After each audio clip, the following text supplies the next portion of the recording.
Hi everyone, buenos dias and welcome back to another episode of the Kevin Welsh podcast. So after a brief hiatus of about 2 months, I'm back with another episode and this one is a cracker. This one I know will go down extremely well. So we filmed this 2 months ago. It was with Louis and TM Cycles. So I was absolutely delighted to get the chance, through Louis obviously, to interview them both specifically on content creation, about building an online brand, building a personal brand, building a following.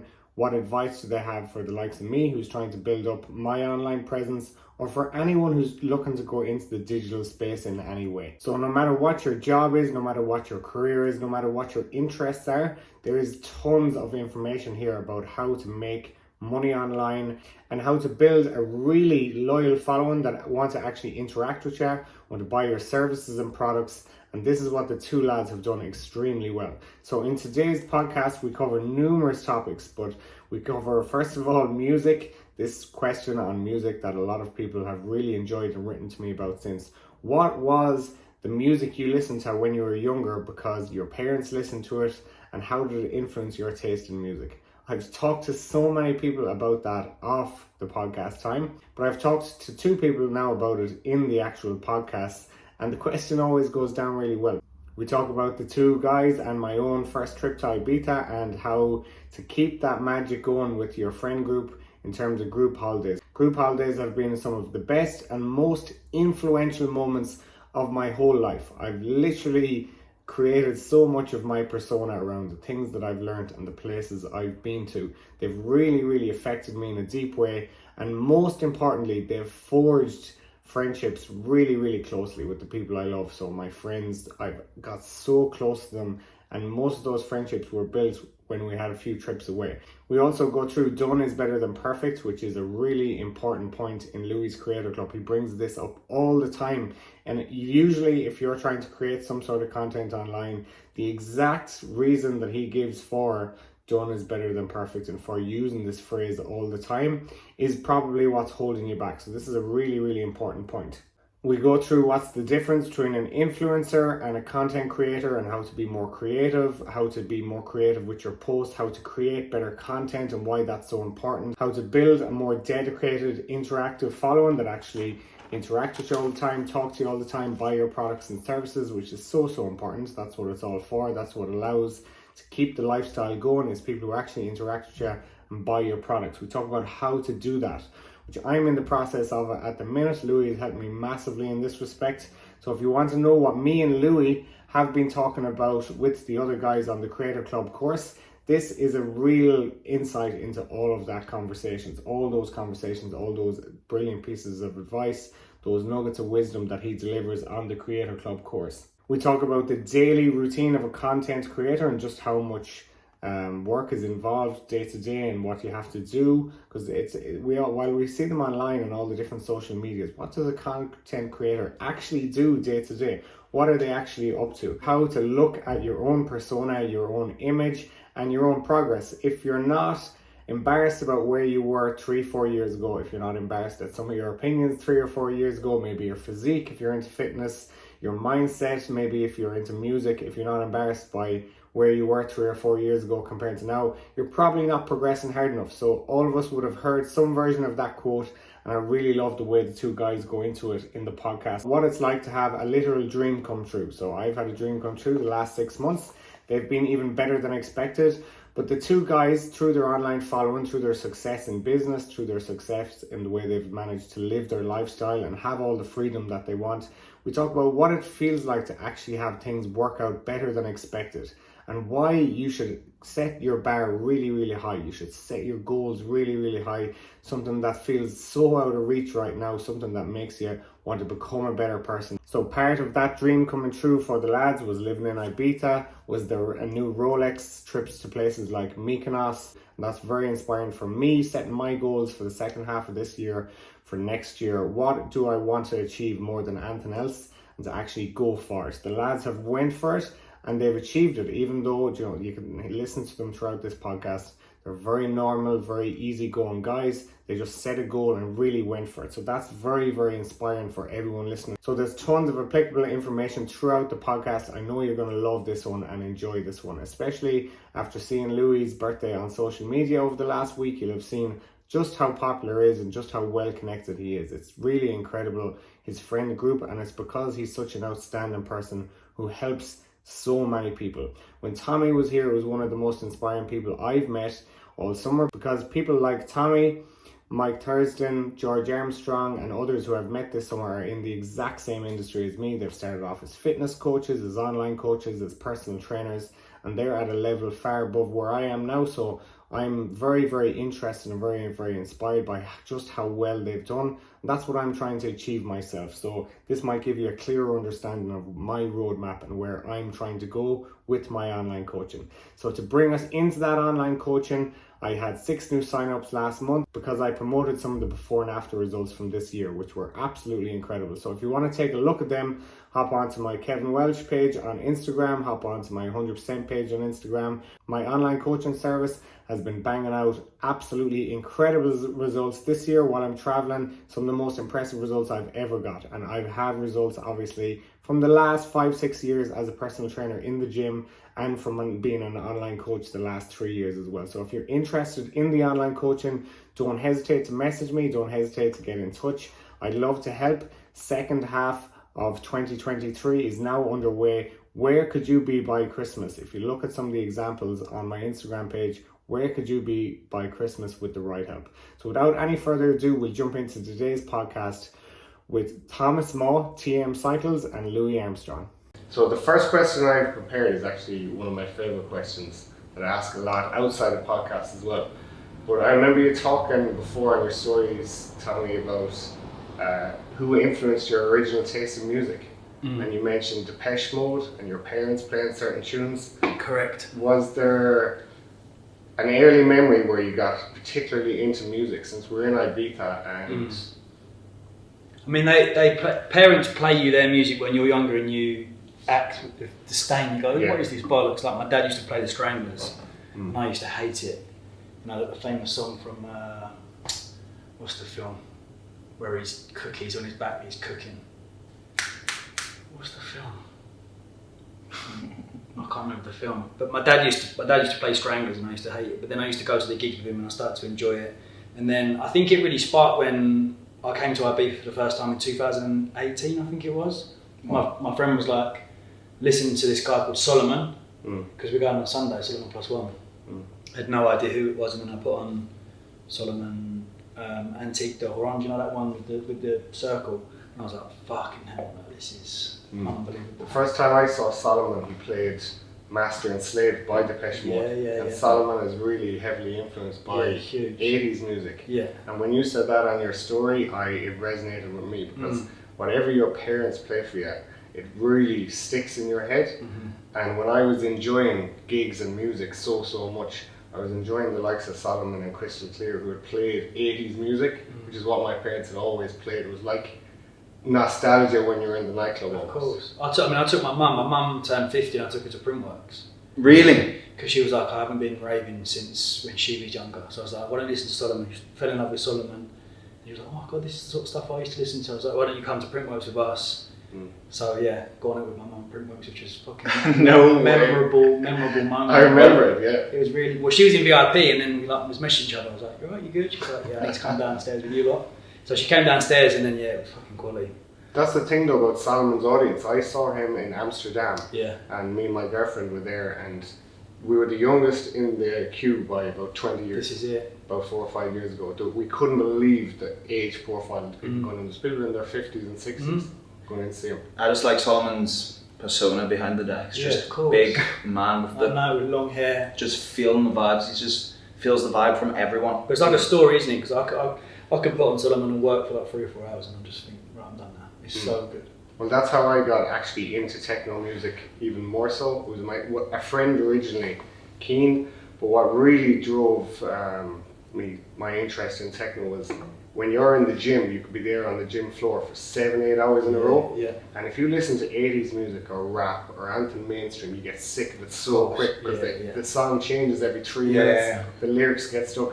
With techno, it's almost like this rhythmic beat, and you could listen to it all day and not get sick of it. So I have a playlist of like 1,000 techno songs, mainly from the gigs I've always been to, and it just plays in the gym all the time. It's perfect for the background of a personal training gym. Do you use much techno in your YouTube?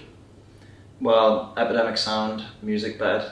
I go for the deep house section, but that's about all I get away with. But it's actually funny that you're asking him about how his parents influenced his music taste, because don't know how many people know this, but my dad was actually a DJ, and he plays, like when I was a kid growing up, he would go to the attic where he had his massive speaker system and his decks and everything, and he would play like the maddest music ever. Well, at the time I thought it was mad, but it was actually like house, tech house, really heavy. Like you're waiting at least 5 or 6 minutes for a drop, and then you're waiting again 5 or 6 minutes for the next drop. And I was like, as a teenager, I was like, how can anyone ever listen to that? Yeah. And now, me and my dad, our relationship has just got better the longer I've lived in Ibiza. Because now wherever I am, whatever time it is, I send my dad all the videos of his favourite DJs. Like, I was sending him a video of Kind Music and DC10 at 6 in the morning. He was like, oh, very good, I'm having my Weetabix on the way to work. Enjoy. But it's like, because of my music taste has changed so much, mine and my dad's relationship has got so much better. That's interesting. And like, I think it's quite common though. Yeah. Like whatever your parents played, I remember on Saturday mornings, always my parents would be up early, and because it was Saturday, I'd sleep in till 10 or 11. With my younger brother, we were the youngest too, so we were spoiled. And they'd be playing 80s music, and it just sticks in your head. And often the older you get, the more you can appreciate older music. Yeah. And then you can appreciate. Sorry for butting in. No, go on. You can then appreciate when it's in film as well.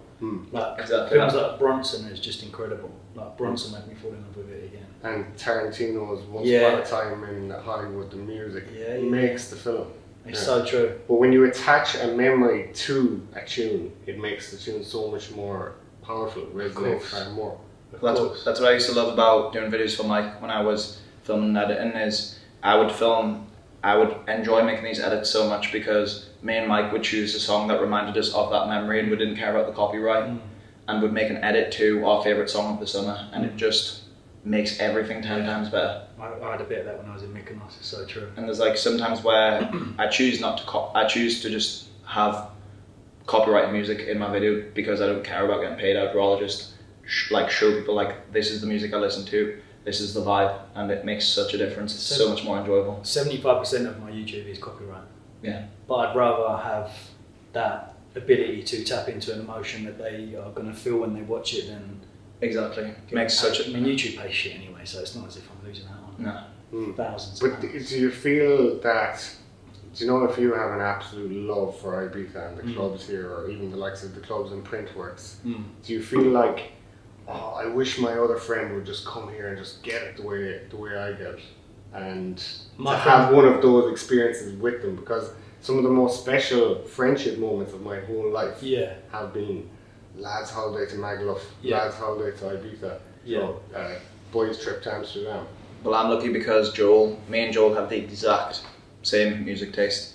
We love Kind Music, we love Black Coffee, we love Afro House, and me and Joel just like the exact same style of music.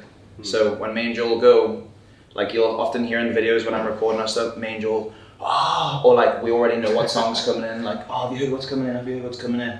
And where it's like a game trying to beat each other. So me and Joel having that, it's literally, our music taste is exactly the same. And we bought that massive speaker, which you can't see in the corner. It's literally like a club speaker. And whenever one of us finds a new song, we'll turn it around towards the sea so it don't wreck the whole neighbourhood. We'll tell it to face the sea and we'll just sit out there and play the song on repeat. But do you think some of your friends that you grew up with, that you love, they kind of grow old a bit too quick and they give up on those lads' holidays and those group trips a bit too early? Yeah, 100%. My group like that at the moment. We all still socialise together, but there's like the group and then half the group that come here, which is cool. Exactly. And we took them here and it was, I think they didn't really enjoy it. When there's a divide as well, it's just. We went to a Schweier at Ants, and it's like, I'm going home. I'm thinking, you probably come to the wrong place if you're going home. Yeah. Which is fine. Like each to their own. Do you know what I mean? It's not a bad thing. We're still fucking best mates with all of them. But when there's that divide in the group and you're out here, it's a bit because I feel like guilty. So do I. I feel like. I don't know why it is, but I'm always responsible. Like, I'm the one inviting, right, we're going here, organising everything. So whenever someone isn't having a good time, I feel the same. I feel responsible. I feel, I'm sad that you didn't enjoy that. But then last year, we had such a good crew of everyone that all liked the same thing. So, like, Thursday boho, Friday black coffee, Saturday blue marlin. And like, we just knew that we'd go there and have a really good time. And everyone liked the same stuff. But my friends from home, I love them all still, but literally nearly every single one of them has a baby now, or is on the verge of getting married, and like, I can't come to Ibiza because I can't get time off work, or I can't afford to come. And I'm just like, there's still memories to be made. Of course, there is. I'm just about to turn 30. Same and, as you. And do you find that like at home, in my hometown, I feel like 30 is old, and then once I got to Berlin, Paris, Ibiza, 30 is young. It's peak. Well, I'm lucky because with Mike and stuff, Mike, Joss, all of them guys, they were always slightly older. Like Mike's 33 or something, so I always felt a little bit younger. But then my other friends, Joel, Jake, they're all 24. So, but in Ibiza, I always tell everyone, I've got Christoph, who's like 40 or 41. Age does not matter at all. No one even asks you the question, how old are you? Yeah. Like, it just doesn't matter. Everyone is just here for a good time. Yeah. You go to the dance floor and there's people 50, 60 on the dance floor having as good of a time as anyone else. Do you not feel pressure the older we get at the moment now? Not like in the back? No, really? That's No. interesting. There's nothing in the back of your mind like pensions and investments and stuff like that? And Peter Pan syndrome where you're like, okay, maybe I should. No. I literally, the way my life always seems to work is I just do something until it's out of my system. Yeah, I understand. And Ibiza isn't quite out of my system yet. Yeah. I hope that it does leave my system and that I don't get stranded here. No. Because there's so many people, when you go out and you know someone who's lost to the island, Yeah. you can just spot them from, if you're sitting in the old town having a coffee, you know who's walking past and who is lost. Yeah, it's so true. It's very common in Berlin as well. It's a very common thing that people end up just in a time warp and they get stuck there. And a decade passes them by, they're just there too long. And I mean, it's fine, it's good to be happy and it's good to have kind of no responsibilities, but it's also a little bit sad at the same time. It's nice to... You have to know when to leave the party. Exactly. But I feel like I'm getting better at that the older I get. Like now I have more responsibilities and I can kind of, if I'm going out on Friday and then Saturday will be my day in, do you know what I mean? Like I'm getting a bit better at that. My problem is just people text me, oh, come on. Well, the problem that happened last year is by the end of summer we knew everyone everywhere. We had made good connections with everyone. And so it was, oh, come on, you can come VIP, and if you go VIP, if you go in the DJ booth, like we were lucky to meet certain people and it's unlimited free drinks. Yeah, so you can go to high, you can wake up at 12 o'clock, you can go to high at 1 and stay there till 7 in the morning and not spend a penny. Yeah. Which was like, and listen to Black Coffee, who's my favourite DJ ever, every single week, and I was like, why would I not do that? How did you meet him? How did you go about meeting him? So, it's actually a good story. Do you want to hear the story? Absolutely. Oh, 100%. Okay, so basically, I went to Black Coffee literally almost every single Saturday. Joel kind of got just, I can't go again.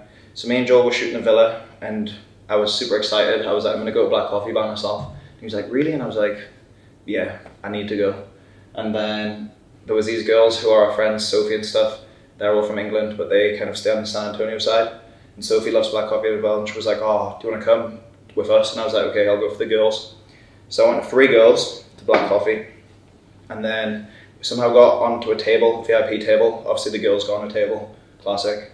And then I introduced myself, and obviously because I'm just a sound Geordie, I got along with everyone. So literally smash. Whenever I get to a place where it's free drinks, it's literally just smash. If I don't have to pay, I'll just smash. And the guys were like, oh, we're never going to drink like them 30 beers. We're drinking vodka. And I was like, all right, okay, I'll deal with that. Then I actually went to be sick in the toilet. So I was sick in the toilet, came back. And then Sophie was like, oh, should we try and get in the VIP? She was like, the manager of Black Coffee, I saw him in the shop and I kind of spoke to him the other day and I was like, right, okay, fuck it, let's go and do it. So when she waved at him, he's called China, and I actually started working with him in the end, and he was like, oh yeah, come in, and he was like, but like, who's this guy? Me. So he was like, oh, it's my brother, and he was like, oh, okay, both of you come in. So anyway, I literally got in there, and Sophie didn't even have a chance to speak to this guy, China. I just started melting his head. I love black coffee so much, this is the best ever. I'm so happy. And he was like, oh, do you want a drink? Here, have a beer. And I was like, oh, where are you getting that from? There was like a little table for like the staff and the DJ and everyone, just unlimited drinks. And he was like, oh, there you go, have as many as you want. And then I was like, fuck, this is literally the best ever. Then I saw this girl far side of the backstage, turned out to be Cindy. And I was like, oh, do you know who that girl is? He was like, oh, it's Cindy. Go and say hello to her. So then went and said hello to Cindy. And then after that, spent every day with Cindy. And then me and Cindy would go every single Saturday, just me and Cindy, to backstage Black Coffee. Isn't there a picture of you've taken a video and she's in the back? Yeah, and exactly. Yeah. So in Tulum, That's Tulum, crazy. Cindy was backstage at Black Coffee, and I'm videoing Black Coffee the whole thing. That's mental. And I was like showing Cindy the videos one day, and she was like, "That's me." That's mental. Stuff like that blows my mind. So, yeah, and then just made connections with everyone, and then I started doing like helping the DJs make like reels. So I'd go take a few reels, edit them so they can post them on their stories. I met friends with Tamba, did a full video for him at Chinois, and just kind of went for lunches, went for dinners, and just kind of networked and got along with everyone. Amazing. And most of the stuff I did for free, because when you pay for a ticket in a high, which is €80, and then you pay for a beer, which is €20, you're spending crazy amounts of money, and they were all just letting me do all this for free. So I was like, the least I can do is, I don't like taking anything from anyone unless I can give something back. So I just kind of helped them with videos and stuff. And amazing. But there is no shortage, especially in places like here, of people who are willing to take without giving back. Is there a big content creation community over here though?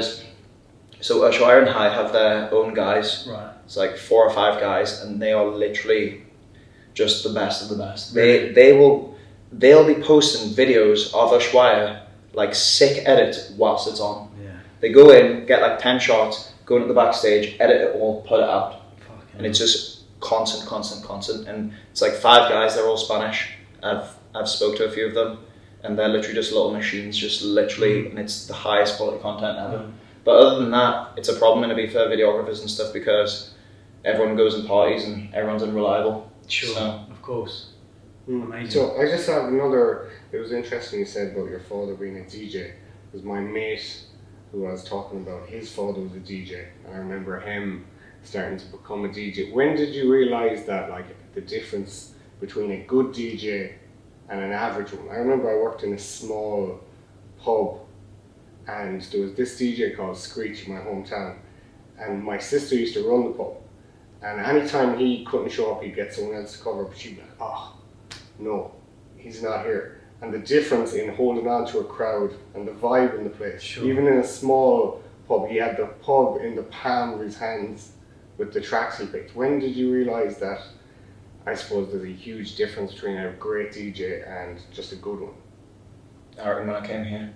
I was about to say the same thing. Mm. Because it blows you, because you get mind blown. So when I first came in 2018, I thought, oh, it's a totally different ball game of like music. And then you go home and then there's like some people on the underbit of like print work and you think, everyone's dancing, but this is fucking dreadful. Yeah. This is not good. Do you know what I mean? Even at the high opening, when Black Coffee came on, the whole thing changed. Transforms, yeah. And it was all world-class DJs all night. I haven't seen him yet. But Black Coffee's just good at the way he changes the tempo, and he, like, there'll be times where he could literally have the music off for a minute, and then he'll slowly start to build again, and everyone's like just waiting. It could be like 15 minutes before he drops it in, and then when he drops it in, my favourite thing in the world is hearing the crowd scream. Like, nothing gives me goosebumps like it. Yeah. But, and also Marco Corolla is really good. I love Corolla. He has the crowd in the palm of his hand every time. It's amazing when you see a DJ and they have that element of just they can read the crowd in front. Like it sounds and it looks so simple, just playing tunes or whatever, but like the difference between a good one and a world class one is enormous in terms of how they make you feel and how much you enjoy the night. especially here. Definitely, that's the problem, and then you kind of become a little bit snobby. Like, for example, Joel won't go to another party now. Like, if we're in Ireland or if we're in London or wherever, we're like, I'm not going, waste of time. Because he just knows it's never going to compare to here. That's fair enough though. Once the bar has been raised, Yes. you can do that. You can get away with it. Exactly. So just we'll move on a little bit. I have a random question. I used to be a history and English teacher for a year, and I'm a bit obsessed with World War II. But your grandfather, Tommy, I remember you saying that he had a big influence on you, or that you were compared to him a lot growing up, as in he was kind of an outlier in your family, as were you. Yeah. And he landed on the beaches in Normandy, is that true? Normandy, yeah, I think it was Star Beach. So he was one of the first waves, literally.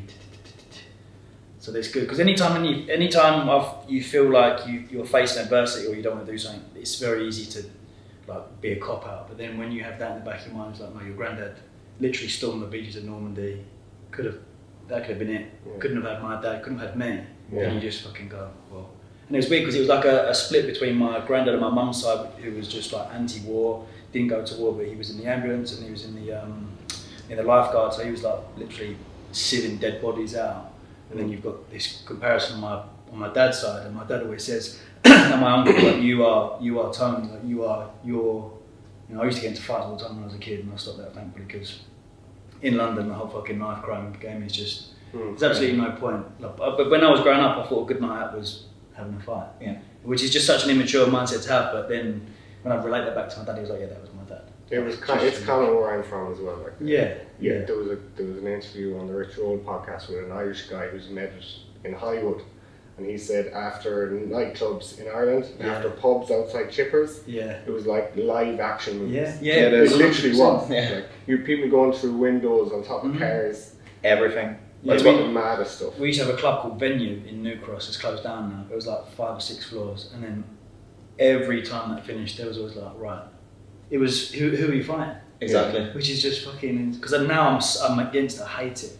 I hate confrontation. I hate fighting. So do I. I hate. I was just on the beaches in Normandy 2 weeks ago. Amazing. I visited the museum and that, because I'm a bit obsessed with D-Day, the million people landing in 3 days. Yeah. But to hear that you had someone actually related, how did that make you feel in terms of like?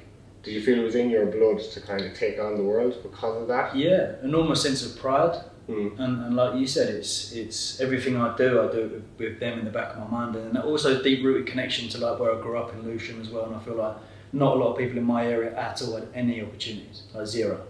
If I could look back at my primary school now and look at my best mates, they're still in Forest Hill and they're still lifeguarding. So it's like an enormous sense of like pride, and I've got to kind of stand up for my old community here and things like that. So that's nice. I love that. Yeah, it was crazy. Because I'm often compared to my grandmother. She sailed around Cape of Good Hope and into the Indian Ocean. She was from the west of Ireland, which is like as rural as it gets. And they often say, I have that in my blood. And you almost feel like you have to live up to it. Yeah, when you hear, you're like this, you feel like, what's they doing? I have to do it now. Yeah, and I totally understand that, because I was aware that I don't think he had, not that he didn't have any emotion, but when you hear that, you think, well, I'm not supposed to have any emotion. But then you run into issues whereby you allow your emotion to be subdued, and then it's just fucking terrible. The older you get, the more you do that, it just hit that wall and it's horrible. It's fucking horrible. I think that's one thing as well. Have you met George Armstrong?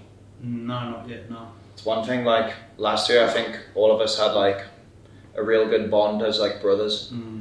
Sadly, George's little brother committed suicide, and we were all here together like having the best time of our lives, and then that happened, and it was like we just couldn't imagine anything like that ever happening, and George just didn't expect it at all either, and then like we were here just having the best time of our lives, and then we all kind of just came together and like all the boys, and we just all became far more like open emotionally and just talk about everything. Like there would be days when George was going through a hard time where